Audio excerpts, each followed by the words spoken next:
À quasiment 12h30, le rappel des titres avant le débat. Le centre-ville de Nantes interdit de manifestation ce samedi. Mesure d'ordre public selon la préfecture qui craint des débordements et la présence de nombreux Black Blocs. Les appels à des marches blanches en mémoire de Steve se multipliaient depuis plusieurs jours sur Internet. Du fumier pour dire non au CETA à Toulouse. Des agriculteurs en ont déversé plusieurs tonnes cette nuit devant la préfecture et devant les permanences de 2 députés de la majorité. Le plus gros chassé-croisé de l'été entre juilletistes et haussiens se profile. Ce sera noir dans le sens des départs demain sur tout le territoire. Selon Bison Futé, grosse affluence également dans les gares où l'on se prépare à accueillir des centaines de milliers de vacanciers.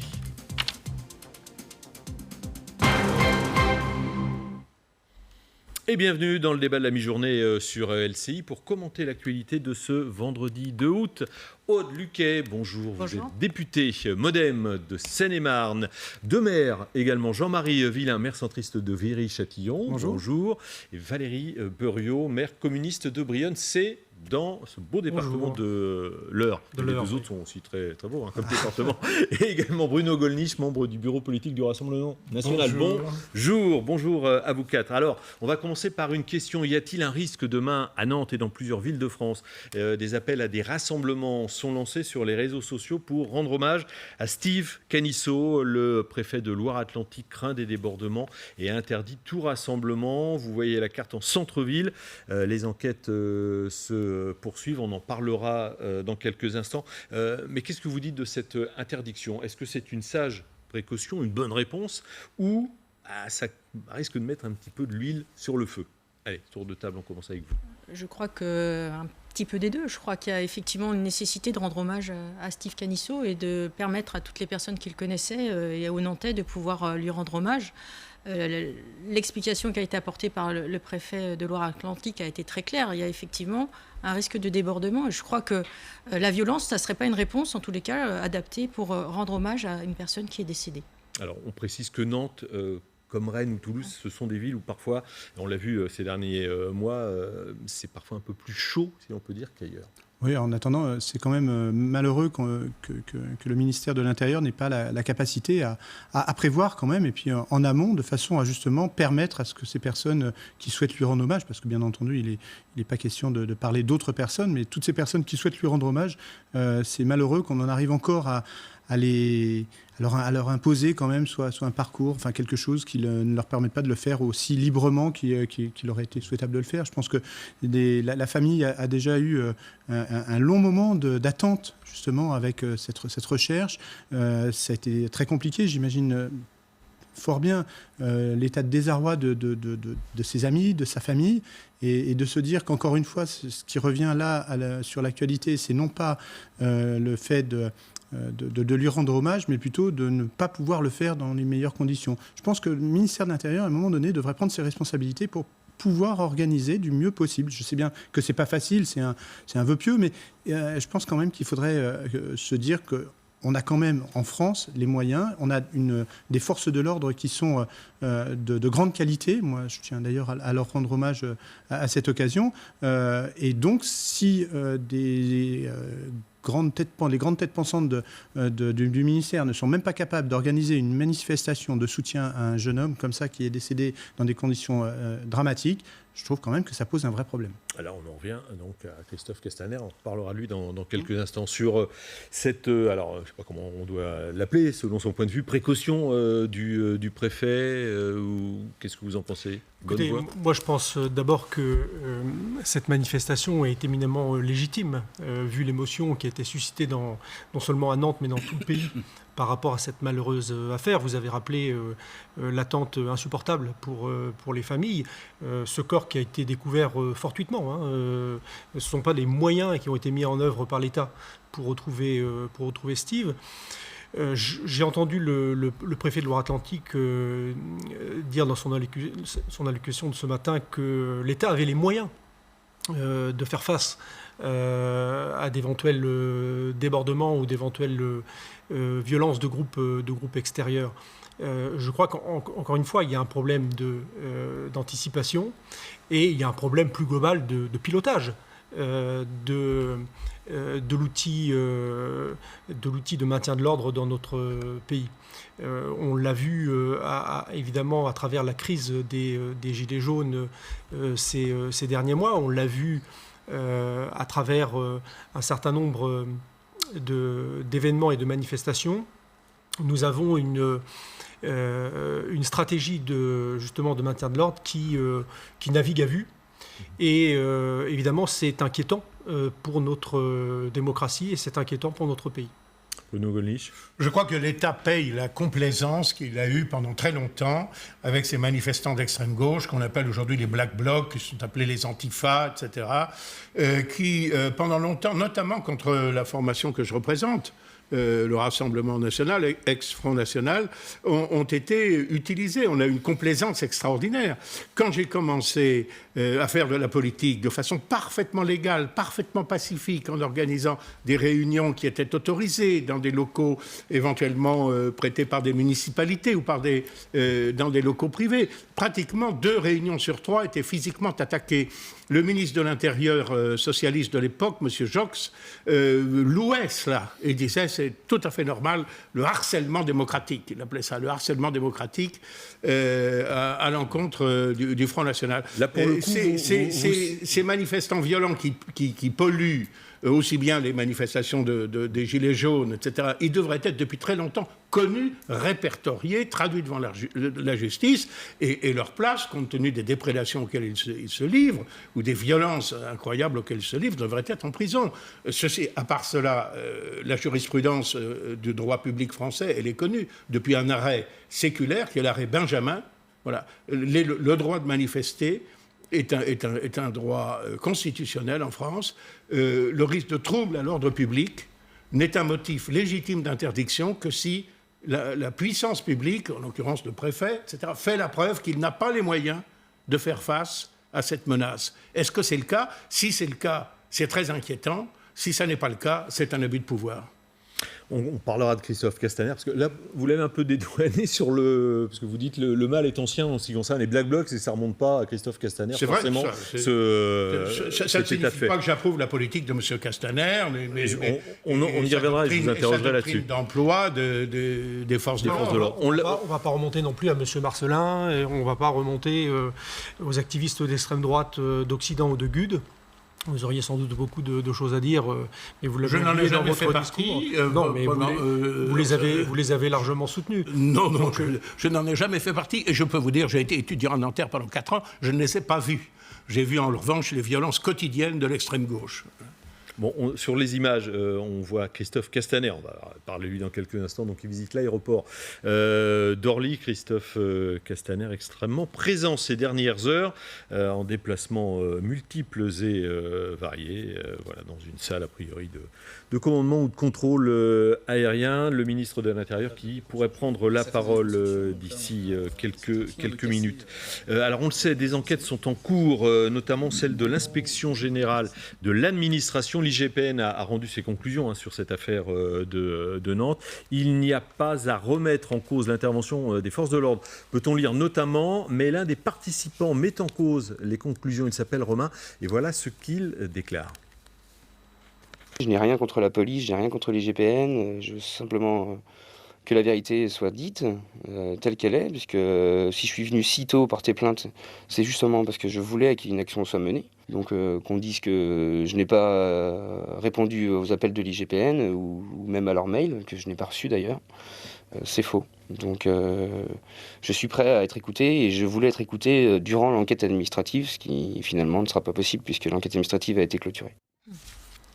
William Molinier, alors l'IGPN a pas du tout la même version, dit au contraire on a relancé ce jeune garçon, il n'a pas répondu. Oui, donc ce jeune homme dit, donc témoin de la scène, dit avoir été mis de côté dans l'enquête IGPN. D'après l'IGPN, l'IGPN a envoyé un mail le 28 juin 2019 à 8h59 et 30 secondes, c'est très précis, ce mail, je l'ai sous les yeux. L'IGPN indique dedans être intéressé pour recueillir le témoignage donc, de ce témoin témoin, et celui des personnes qui l'accompagnaient. Il demande notamment s'il a des photos ou des vidéos de les transmettre et son numéro de téléphone pour qu'il y ait un échange plus facile.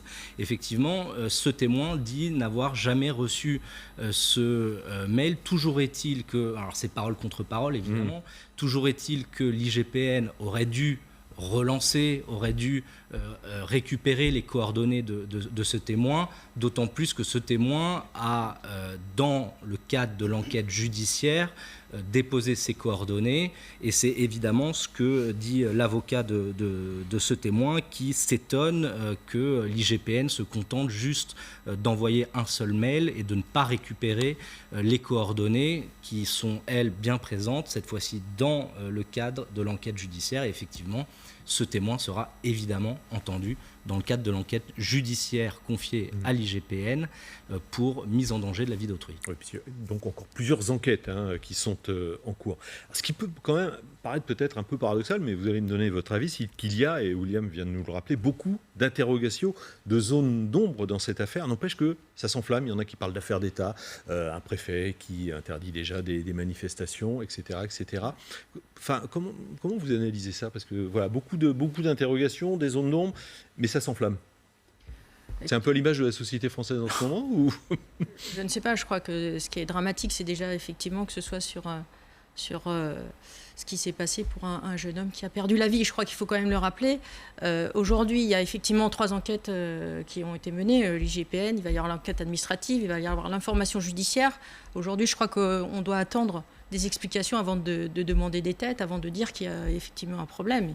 Il faut que l'enquête judiciaire aille au bout et qu'on puisse avoir les responsabilités les uns et des autres. Effectivement, ça ajoute un petit peu à cette espèce de sensation de choses qui nous échappent. Et quand on ne voit pas les choses et que c'est un peu opaque, on a toujours l'impression qu'on nous cache quelque chose. Je crois qu'aujourd'hui, il y a nécessité à faire confiance. En tous les cas, j'entendais monsieur dire qu'il y avait un problème de pilotage au niveau des forces de police, qu'il n'y avait pas forcément, en tous les cas, les moyens pour faire en sorte qu'on soit dans toute sécurité. Moi, pour rencontrer beaucoup de personnes et d'agents de police et des directeurs des services de police, je crois qu'on est un petit peu loin de ce que vous avez dit. Il y a effectivement un pilotage. Pour les rencontrer très régulièrement sur ma circonscription et aussi à Paris, il y a un pilotage. On ne peut pas dire qu'il n'y a pas de pilotage. Aujourd'hui, la question fondamentale est de dire par rapport à ce qui va se passer à Nantes, est-ce qu'on met les moyens pour assurer effectivement qu'il y ait une marche blanche, par exemple, sur Nantes? Je crois qu'il y a effectivement cette question qu'on peut se poser. Il y aurait nécessité à pouvoir encadrer. Vous parliez de liberté. Je pense qu'à un moment donné, on sort, je ne sais pas si on est encore sorti, mais en tous les cas, on est dans un processus depuis 6 mois où il y a des violences. Et la violence, à mon avis, c'est pas une réponse aujourd'hui à un certain nombre de questions qu'on peut se poser. Et ça confisque la parole de ceux qui, aujourd'hui, ne peuvent pas s'exprimer. C'est une minorité, il faut le rappeler aussi. Et est-ce qu'au sein de la majorité, et notamment du MoDem, vous êtes à l'aise avec les doctrines du maintien de l'ordre telles que préconisées par Christophe Castaner? Est-ce que parfois vous doutez, vous interrogez? On ne doute pas, c'est-à-dire que nous avons été élus sur un programme politique qui a été porté par le président de la République. Pour autant, c'est pas pour ça qu'on ne se pose pas de questions et qu'on ne réfléchit pas. Je précise juste qu'à votre place, hier, il y avait une députée MoDem, Maud Petit en l'occurrence, puisqu'elle a tenu des propos du Val-de-Marne. Voilà. Elle a tenu des propos où elle disait des fois, effectivement, on s'interroge un petit peu sur ce qui s'est passé ces derniers mois, ce qu'on a pu voir, et notamment l'emploi des forces de l'ordre. Alors, sur ordre, ne pointez pas des doigts les policiers ou les gendarmes, mais juste les ordres. Écoutez, alors au sein du groupe Mouvement démocrate, on a cette liberté de pouvoir s'exprimer justement assez librement et de pouvoir avoir des avis qui soient tous... Ça tombe bien parce que normalement c'est un petit peu quand même le rôle d'un parlementaire, d'avoir cette liberté de parole et qu'il n'y a pas de messieurs coup les de maires, vote vous n'allez pas m'apprendre comment fonctionne une majorité aussi municipale ou en tous les cas une majorité parlementaire. On sait très bien qu'à un moment donné on est élu sur un programme et qu'à un moment donné il y a une discipline de vote et vous l'avez avez aussi dans votre... Ça n'exclut pas la liberté de conscience. Tout à fait.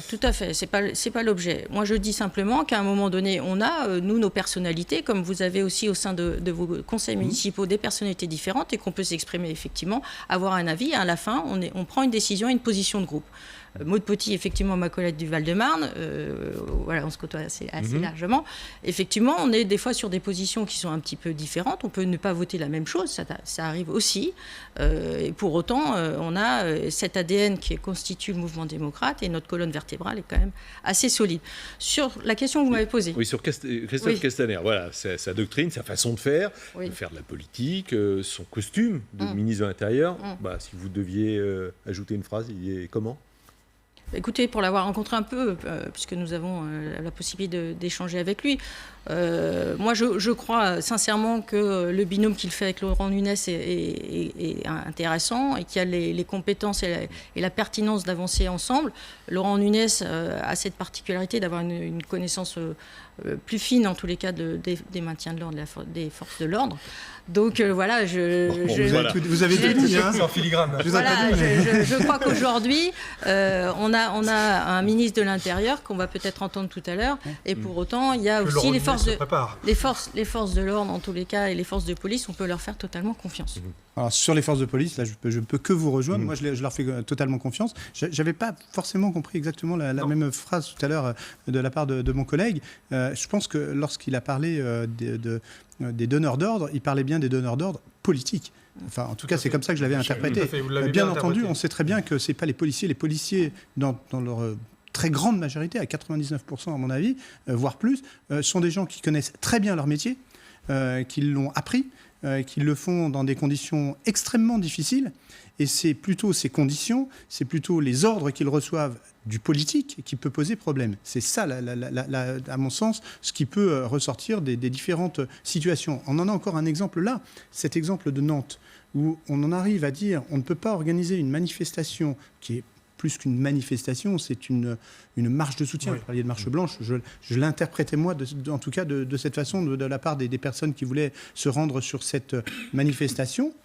On ne peut pas comprendre qu'au plus haut sommet de l'État, il n'y ait pas des décisions et une capacité à trouver des solutions pour que cette marche blanche puisse se passer dans les meilleures conditions, à l'endroit où il faut qu'elle se passe. On pourrait aussi délocaliser dans ces cas-là, ce qui confinerait au ridicule. Donc, c'est ça qui peut poser problème. Et moi, j'ai entendu Maud Petit hier, qui a eu ce courage, et je pense que vous l'avez très certainement aussi, de s'interroger. Quand la succession de ce qui s'est passé et des dysfonctionnements ou des couacs, on va dire, de Christophe Castaner, c'est ce problème-là qui ressort. Au fur et à mesure, on se rend compte que c'est extrêmement rare que quelque chose se passe correctement sans qu'il n'y ait pas un mot, une phrase, une action qui ne soit pas un petit peu en décalage. Je ne dis pas qu'il casse tout, c'est pas mon propos, mais à chaque fois, il y a un petit quelque chose qui fait que il y a quelque chose qui ressort dans les commentaires. Renaud Gollnisch. Oui. Il y a certainement un problème, et M. Castaner en est responsable, il a la responsabilité politique de cela, un problème dans la doctrine de l'emploi des forces. On l'a bien vu avec les Gilets jaunes, ceux qui sont attrapés, ceux qui sont traduits en justice, la plupart du temps, ce sont des lampistes. Les vrais casseurs, eux, échappent la plupart du temps à leurs responsabilités. Et dans l'ouest de la France, notamment à Nantes, à Rennes, etc., où ils sont extrêmement violents, ils devraient être depuis très longtemps répertoriés et mis hors d'état de nuire.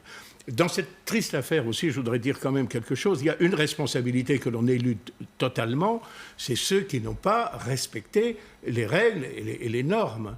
Parce que la fête de la musique, il y avait 10 sound systems, comme l'on dit, qui font un vacarme incroyable. La tolérance, la règle, c'était que ça s'arrête à 4 heures du matin. À 4 heures du matin, je pense que les Nantais ont le droit de dormir. Les policiers sont arrivés, et ça, tous les témoignages concordent, sans casque, sans équipements particuliers, pour demander à 4 heures du matin que ça s'arrête. Il y a 9 groupes sur 10 qui ont obtempéré. Il y a un 10e qui a refusé, qui a arrêté un moment, qui a repris de plus belle après. Et c'est là que les choses ont commencé, avec quand même des jets de projectiles. sur les forces de l'ordre. Je crois, il faut le dire. Est-ce que ça justifiait ce qui se trouve d'ailleurs dans le rapport de l'IGPN? On dit qu'il n'y a rien dans le rapport de l'IGPN, c'est pas vrai. On dit que les policiers ont utilisé 33 grenades lacrymogènes, 12 fois les lanceurs de balles de défense, dont on sait que c'est des instruments qui peuvent être meurtriers, en tout cas causer des blessures très graves, et 10 grenades de Simplement. Voilà, ce qui est là aussi considérable. Alors c'était une émeute. Alors de deux choses l'une, ou bien il y avait des émeutiers, où sont les émeutiers, qui sont les émeutiers, ou bien il n'y avait pas d'émeutiers. Et à ce moment-là, c'est vrai, la responsabilité de l'État est directement engagée. De deux choses l'une. Moi, je n'ai pas été témoin de ces événements. Mais je pense que c'est à la justice qu'il appartiendra de le dire. Est-ce que... Oui, allez-y. Non, enfin, effectivement, j'ai une lecture tout à fait différente de ces événements. Encore une fois, Jean-Marie Villain l'a rappelé, ce ne sont pas évidemment les forces de l'ordre qui sont en cause, mais évidemment les ordres qu'ils reçoivent sur le terrain, ils sont arrivés quand même équipés, contrairement à ce que vous avez... La deuxième fois. Il va falloir ramener les choses à leur juste proportion. On a une fête de la musique qui se trouve à cet endroit depuis au moins 2 décennies, où il n'y a jamais eu, excepté en 2017, d'incidents à déplorer. Et en 2017, dans les mêmes conditions, 2 personnes étaient tombées à l'eau, si je ne fais pas d'erreur, et les forces de l'ordre avaient choisi, ou en tout cas avaient reçu la consigne, évidemment, de ne pas aller plus avant. Et c'est justement là que se pose la question du pilotage dont je parlais tout à l'heure. La succession des couacs, la succession des demi-mensonges de Christophe Castaner commence à poser sérieusement question. On ne va pas parler effectivement d'affaires d'État à ce stade, mais néanmoins, je pense qu'on n'est plus dans la maladresse de communication ou la maladresse de forme, et de plus en plus quand même dans une forme de camouflage d'État pour essayer de dissimuler l'incurie de ce pilotage qui est aujourd'hui incarné par Christophe Castaner, fragilisé par ailleurs. Alors Christophe Castaner, que l'on voit s'exprimer en ce moment hors ligne, il ne parle pas du tout de l'affaire de Steve, il est plutôt dans les mesures de sécurité. Mais là, c'est son travail, accompagnant donc ces grands départs pour ce long week-end. Si évidemment il parlait de cette affaire de Nantes, on le prendrait, on pourrait commenter ses propos. Alors il y a une question qui revient. Alors, est-ce qu'elle revient plus ou moins? Est-ce que Christophe Castaner devrait démissionner si tant est que les faits de ce qui s'est passé à Nantes ne penchent pas de son côté? Parce qu'on s'est déjà séparé au gouvernement de François de Rugy. 2 ministres durant l'été, ça fait peut-être beaucoup. C'est possible? Non, c'est envisageable? Qu'est-ce qu'on en pense au sein de la majorité? Alors, Modem, c'est pas la République en marche, d'accord, mais enfin, vous êtes associés quand même. Tout à fait. Écoutez, je crois qu'il faut voir effectivement quels sont... les aboutissements de l'enquête, l'information judiciaire et on écoute Christophe Castaner.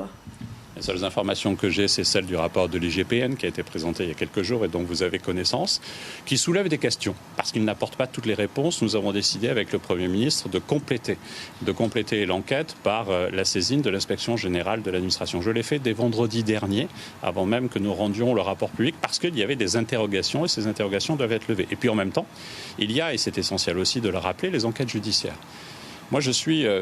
D'abord, comme les parents de Steve auxquels je pense. Vous savez, je suis papa de 2 filles. L'une a 20 ans, va dans des festivals et je sais cette émotion-là.